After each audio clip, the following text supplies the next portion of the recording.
It's like me with him, I'm going to have to try to keep him down because he's bigger than me. So if I get in and get him down, I'm not going to be trying to power him like I would any of the rest of y'all. Like, I'm going to be trying to bend in that back while I'm holding it, you know what I mean? To keep him uncomfortable, because that's what it's about, is keeping that person uncomfortable, and that size difference does matter. You cannot do the same thing to me that you do to him. You cannot do the same thing to me that you do to Mo. I cannot do the same thing to Mo that I can do to you or anybody else, you know what I mean? There's a time and a place for everything, regardless of, well, yes, people see me throw a whole bunch of weight around on Facebook and all this and that, but it's not always about that, you know what I mean? Part of it is getting shit over. I don't know if y'all know who Michael Schaefer is, but he's in Florida. Michael Schaefer is about 350, 400 pounds.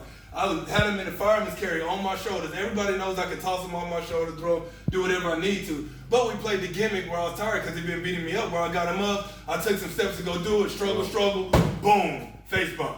Landed straight on me, you know what I mean? Because that's what you got to get over, you know? Because people saw me picking up and they're like, of course Dante did. Then when I drop him, they're like, oh shit, why do you, like, exactly, you know what I mean?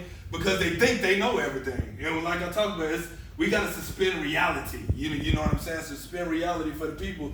But also, we got to make sure we keep ourselves safe in the ring. You know what I mean? And the easiest way to do that is to stay loose and sell everything for yourself. Like I say, we're the guys. When you're on offense, it's all guiding. That's why you shouldn't take the clothesline too hard. Because you're taking a snap bump. Quick, boom. You know what I mean? Working back up. That was another thing. When he was doing his comeback, you have to hit and get back up. As if you're the heel and you're taking his comeback, you have to be able to feed fly. When you take that bump, you over here, y'all kind of did a run and you took the bump, and then you kind of just so you sell it. Worked it. Like when you're taking this comeback, it should be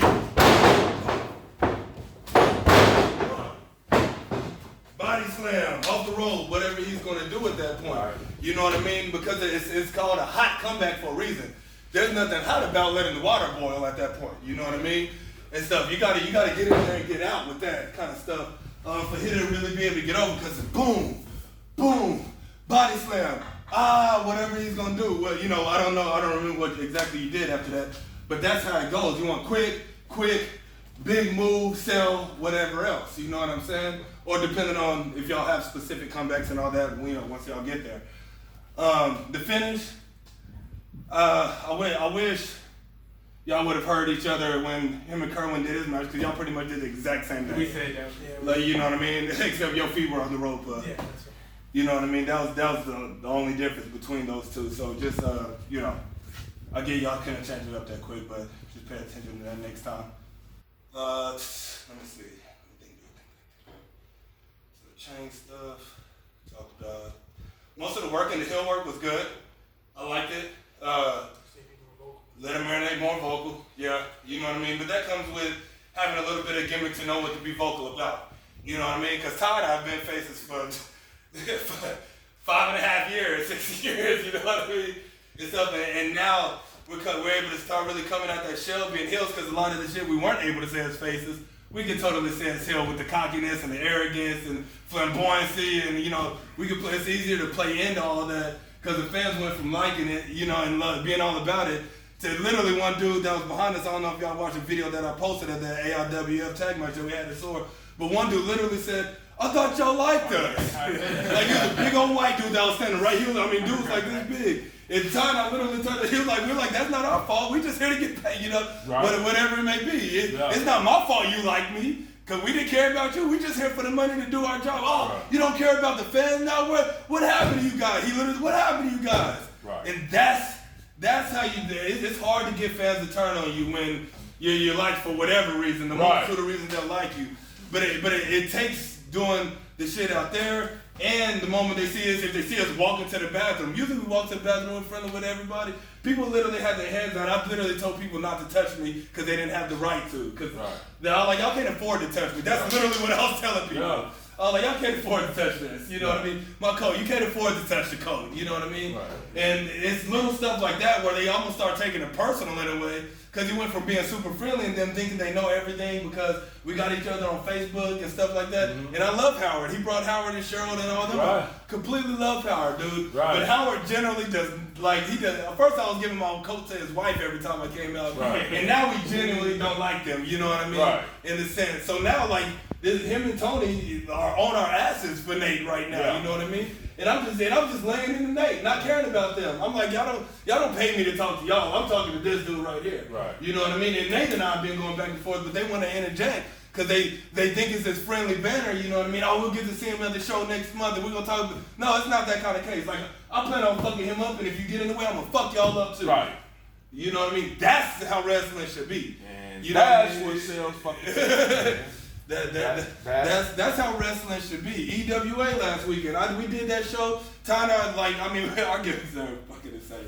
Pretty much same thing, but we have a lot of play money. Dude came out, he was talking mess over the barricade, and he was one of the security guards. I took some of that fake money and slapped the dog shit out of him over the rail. I'm like, you too close to this rail. Back up. Yeah. Boom, I got it on video. It's on my entrance. I was walking upstairs, he said something, I walked down, I said, boom, with just a stack of fake hundreds in my hand. Slapped them and let the paper fly, you know what I mean? Yeah. That's the kind of shit you want to sell where people are like, oh my God, is that real? You know, what's going on? You know, the moment we suspend that reality for them, we've done our job. If we're not suspending reality, like I talked about you with the shoulder tag, people can look at it and be like, oh man, he kind of whiffed that. That dude's so way harder than he should have on something like that. We're not doing our job. You know what I mean? If we throw a punch and they feel like they can throw one better, or we completely miss where it goes from, you know what I mean? Where they can see it completely whip. You know what I mean? We're not doing our job. You know what I mean? Our job is to make it look like if we're no different from finding out there should look exactly the same in here. We just get to throw people around every now and then, maybe do a flip and some other cool shit with it. But when it comes to the strikes, when it comes to the kicks, when it comes to the grabs and the holds and all that shit, we gotta make it look like we're doing it in the streets. You know what I mean? How it look on a fight on World Star is exactly how it should look in here. We're just working together to get there rather than it actually being something real. You know what I mean? We're selling like he's wrenching the shit out of us and breaking and giving an arm. You know what I mean? We're doing all that to suspend that reality. That's the key to all this, suspend the reality.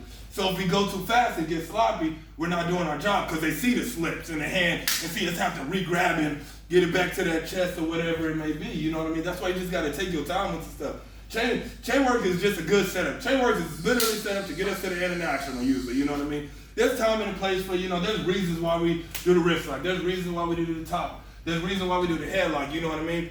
But all that's only 2 minutes out of a 15 to 20 minute match, you know what I mean, that we're doing that kind of stuff with. Unless you're doing a whole technical match like Daniel Bryan or somebody would do, you know what I mean? That Daniel Bryan, Adam Cole match that they had on SmackDown not so long ago was absolutely awesome because we don't get to see that often from either one of them, where it's literally a whole ass technical match. Because usually with both of them, we start seeing some flying, some cool strikes, and so on and so forth. You know what I mean?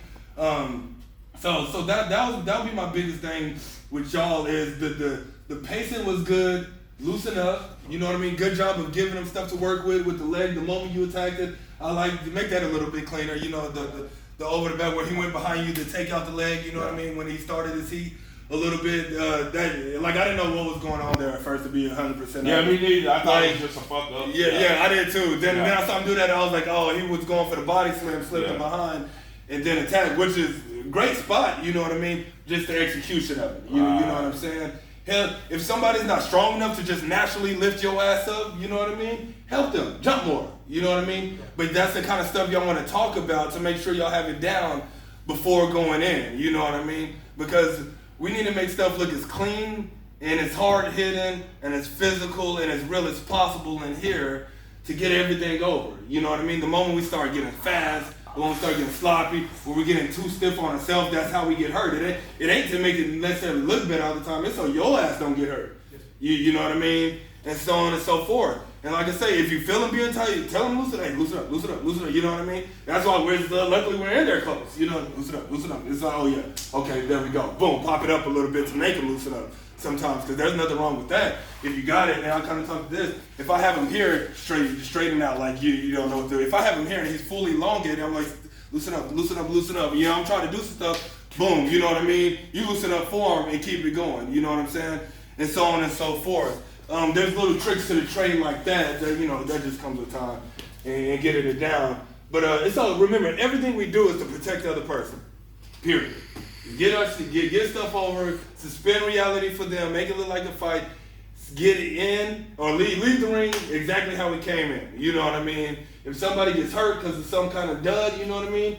What is the reason behind it? Is something we can correct in training, or was shit just sloppy while we're out there? And there's a difference.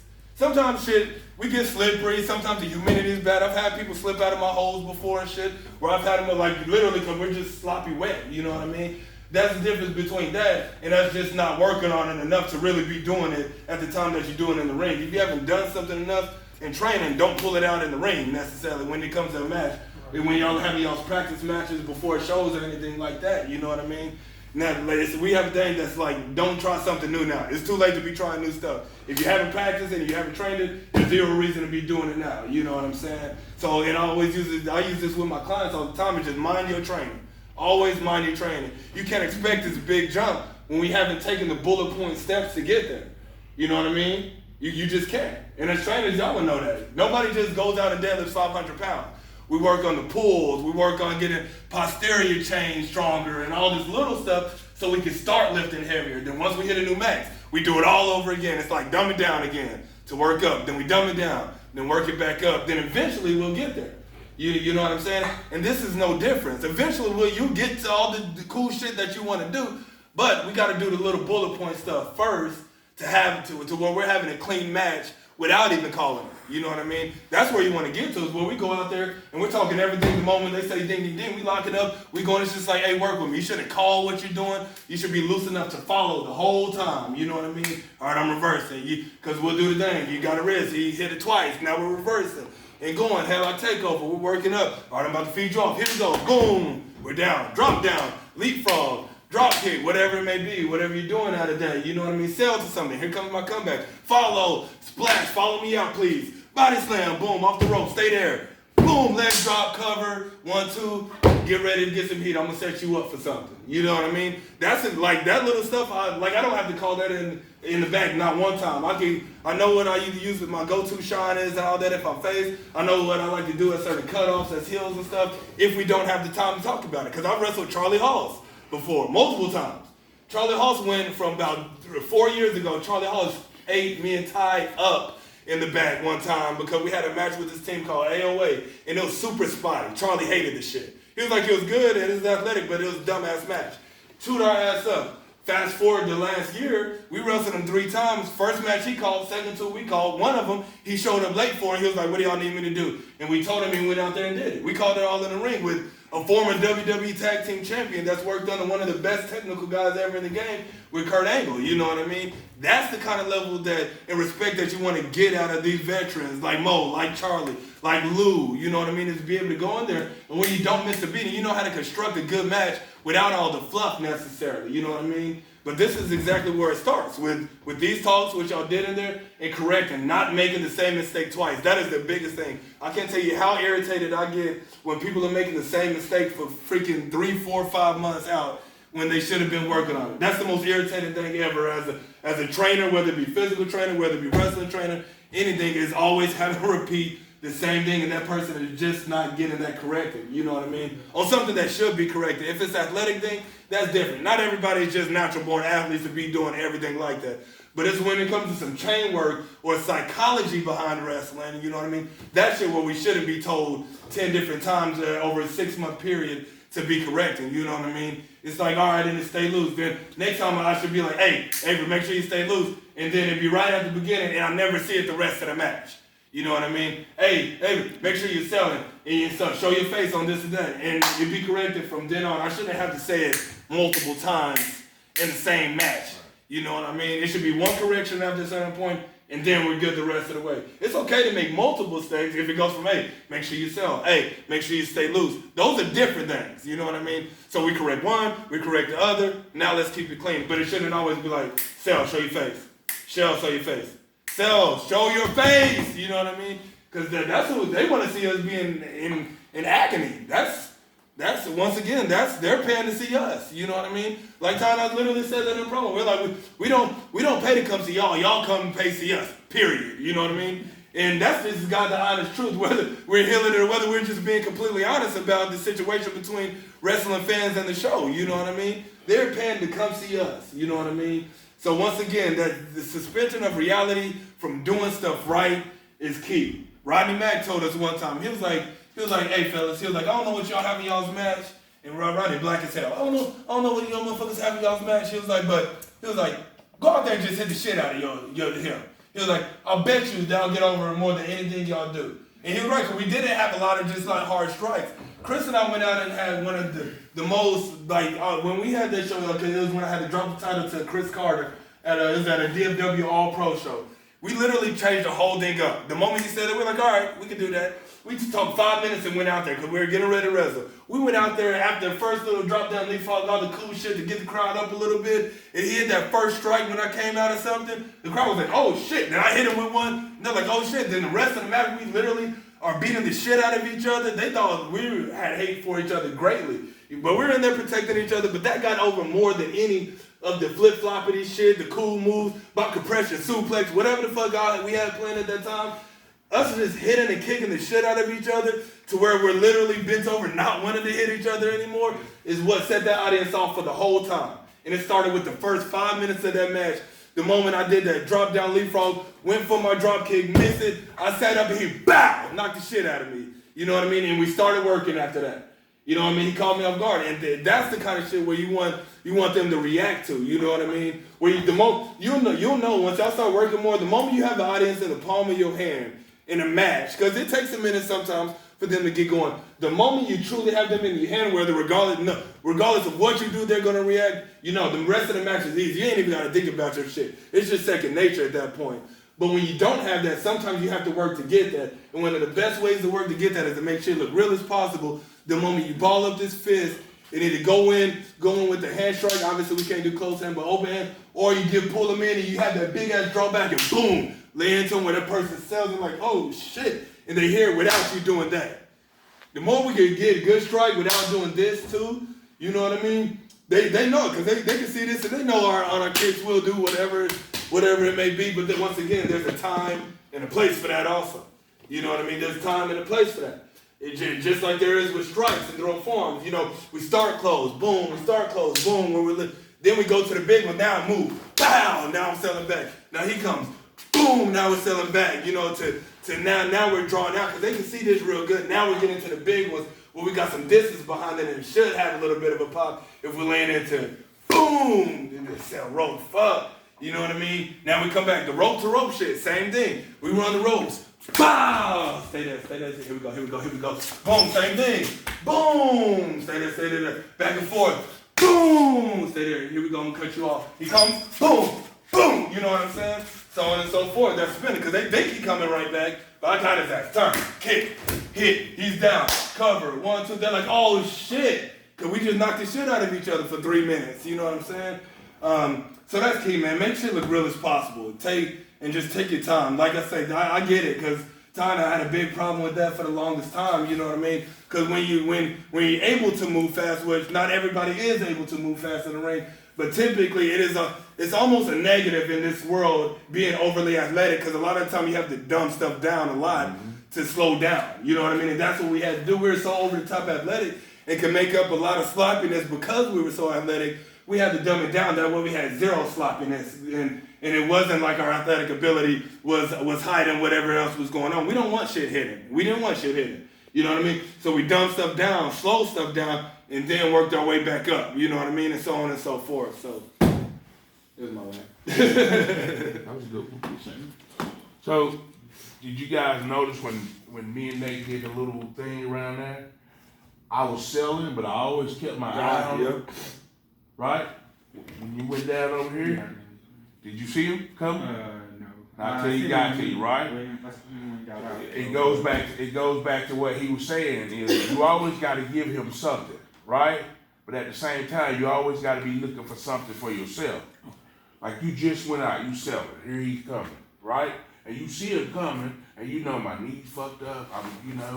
I got to slow him down for a second. So he's coming. I let him give me a couple things.